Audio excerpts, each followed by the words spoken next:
copy in paperback or ebook, visit thetruthisfunny.com today. Sky Siegel co-hosts one of today's most popular psychic shows, Angels and Answers, with Artie Hoffman, as she communicates healing messages from the spirit world. These messages can be astounding, enlightening, and life-changing. Born with the God-given talent of inner guidance and the amazing ability to heal, Sky has healed thousands of people. Schedule a reading with Sky now. Call 908-500-1474 and visit skyofangels.com.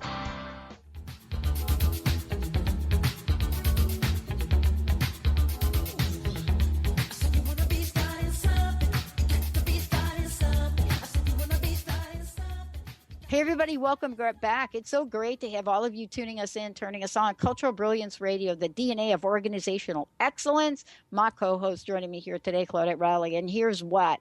We are talking about something amazing she has created, this phenomenal model, one that has really not been, first of all, developed prior to her doing it, or even talked about really. It's cultural brilliance. It is a way, a new innovative way to work with organization, to bring out the best of the best, to bring out that blueprint of organizational excellence, that thing that individuals, people that work in organizations really do want to see. Claudette, before we jump ahead and we talk about authenticity, the heart of culture, let people know the best way they can find out more about you, also find out more about the model. Oh, thanks, Pat. Yeah, the best way to find out more about me and the model is my website, which is claudetterowley.com. Yeah. And also, you'll be able to sign up for Claudette's newsletter. Tell folks a little bit about what you do in your newsletter. I have a weekly newsletter. It's called Leadership Mindset. And what's great about it is it's just about a paragraph that comes out every Monday morning to get you started thinking about your leadership. Yeah. So easy to sign up for right on the website. Yeah. It's really kind of cool because they're fabulous tidbits, things that you don't think about. And, I would encourage all of you listening, if you're listening to the show, you might want to share them with your bosses too. That's usually a pretty good idea. Yeah, good idea. Thanks for the tip. Good idea. Yeah. Okay, authenticity, the heart of culture. Wow, that is a powerful statement. And I'm so interested on, first of all, authenticity and how important it is in this model. But the heart of culture, boy, we have certainly forgot about that in the past 10 years. Talk a little bit about this if you would. Yeah, I'd love to. So the Cultural Brilliance model has three aspects to it: authenticity, design, and integration. So when we're talking about authenticity, as you said, it is the heart of culture. It's this beating heart of culture. It's what makes a culture actually alive, the authenticity. So we can't design and integrate without authenticity.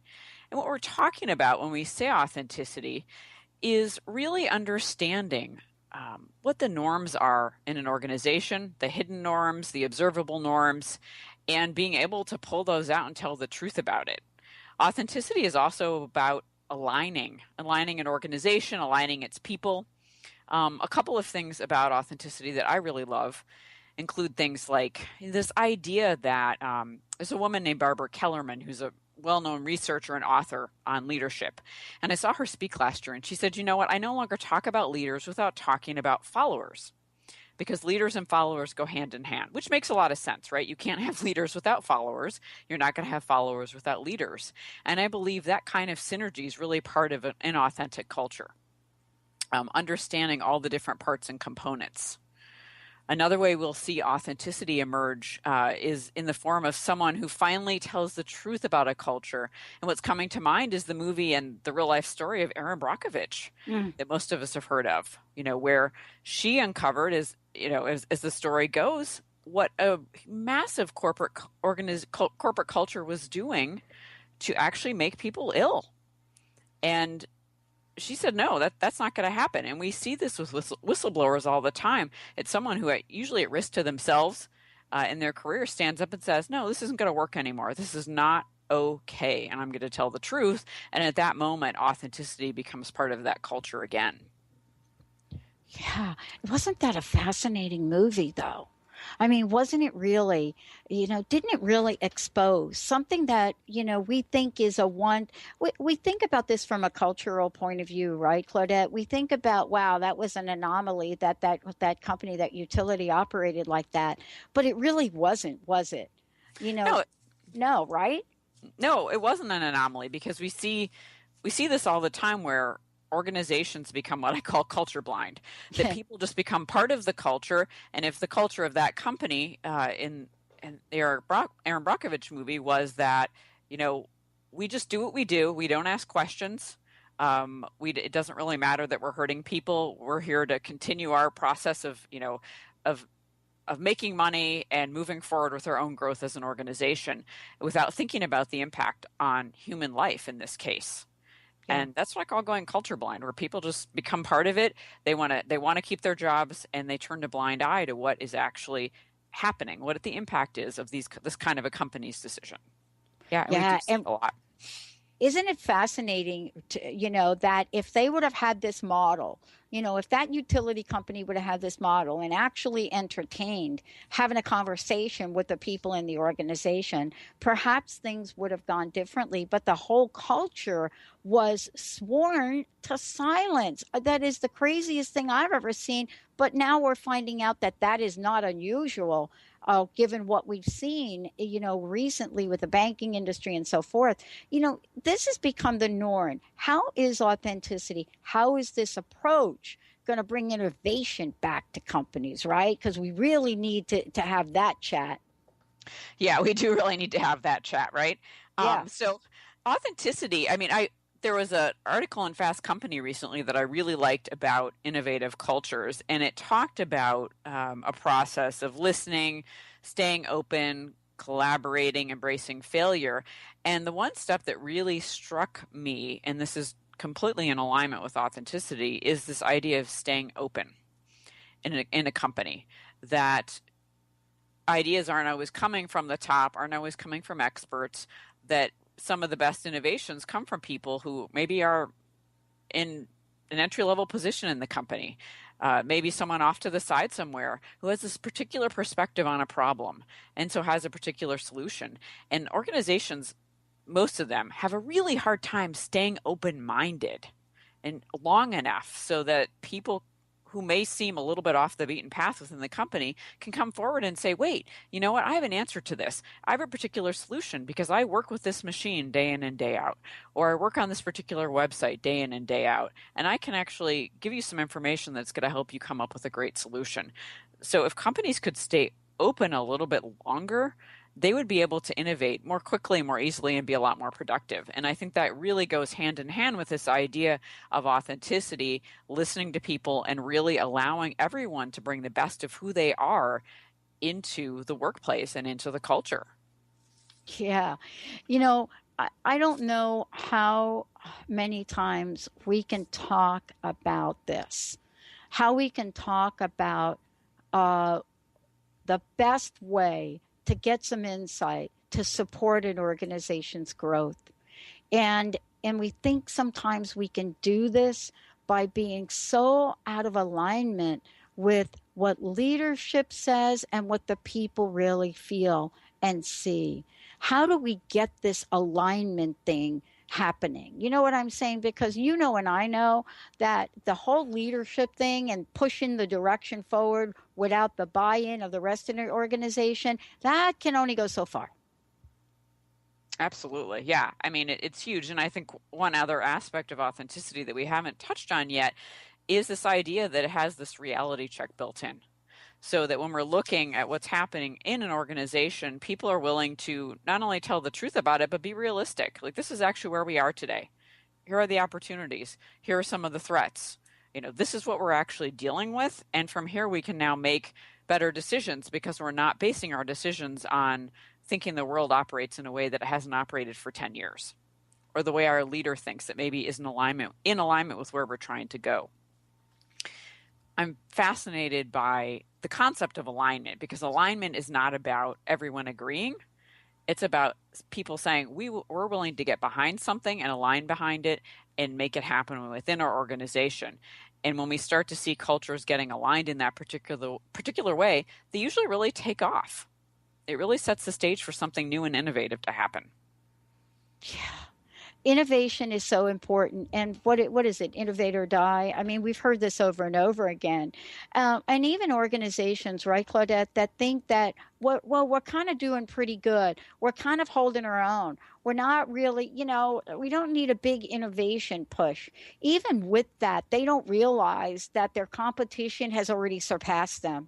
By the time they get the sentence out of their mouth and take another breath, that competition that you thought wasn't going to catch up is already beyond you. I mean, haven't we seen this over and over and over again? Yeah, and it also speaks to, sometimes companies are thinking, oh, we should innovate to innovate. Well, right. You don't innovate to innovate. You innovate because maybe you want to solve a problem more effectively. You want to keep up with your competition and hopefully surpass them. And the other thing about authenticity, I want to make sure to mention, is that sometimes we will look at what's authentic in a culture and we will discover that what's authentic does not support that particular culture. It is not, there may be, I mean, I've worked in organizations where when we really looked at what was authentic in the culture, we realized, one particular company is coming to mind, that part of that culture is that people were so deeply unkind to each other, even uncivil to each other. And that even though that was authentic for that particular culture, once everyone realized it and told the truth about it, most people were really behind changing that. And the other aspect of another important piece of the authenticity phase of cultural brilliance is that sometimes people will say, oh, this is our culture, and they'll paint a portrait for me and I'll talk to people about it. And we'll begin to realize that the culture they think they have is not what they actually have. So they might have what we might even call an imposter culture. Yeah. They're saying, this is what we stand for. We're creative and innovative. We make sure that people are treated really well in our organization. We value being really productive. Trust is part of our, things like that. But when we get in deep into the culture, we realize that that's not actually happening. That's not what's really authentic about that culture in that particular moment in time. And so we can't go trying to change a culture when we're looking at the imposter. We need to get to what's real and authentic about a culture, even if it's not what's best at that moment. That's the hard thing, isn't it? Isn't it? That's be the hard thing. But you cannot avoid this, because if you do avoid this, if you go and take the flight or fight approach to this, then what happens in a short period of time, the organization really starts to have levels of conflict within itself that then requires even more of a discussion and a conversation, a change, doesn't it? Yeah, it absolutely does. It absolutely does. And organizations, though, have to get, even though it's hard, they have to get to what's actually going on. They have to be willing to talk about it. And they have to be willing to break down what is sometimes a sort of a clay layer, so to speak, between senior leadership and the rest of the organization, where sometimes information can't get through that layer up to the senior leaders. And in the case of shifting culture and creating a more brilliant culture, we have to break through that layer and, again, talk about what's actually going on within an organization. It's huge. You can't move forward without it. Yeah. I mean, agreement. Everybody wants to agree. But sometimes, at least as we're seeing right now in the headlines, agreement isn't always the case. But is agreement the end game, or are we really setting a different goal when we're talking about authenticity? We're not all going to agree, are we? No, we're not all going to agree. And I agree. That's not really the point of this at all. It's actually getting to, I think of it as truth telling. And of course, we're all going to have our own individual truths in an organization. What I do find, though, is that typically you have enough truth, quote unquote, overlapping that you get a general sense of what's going on. And then you can begin to hopefully have a very different conversation about your culture. And although some things that are challenging or hard will probably get said in that conversation, we can then start to move up to something lighter, as we started you and I started our conversation with today, this idea that cultural brilliance does have a lightness to it. And I find that once the truth gets out on the table, people are usually relieved. Yeah. mean, they might be a little discouraged and things like that too, but they're relieved. And I've come into organizations where that's the case. Like, we are relieved that people are telling the truth, that we've gotten this out on the table,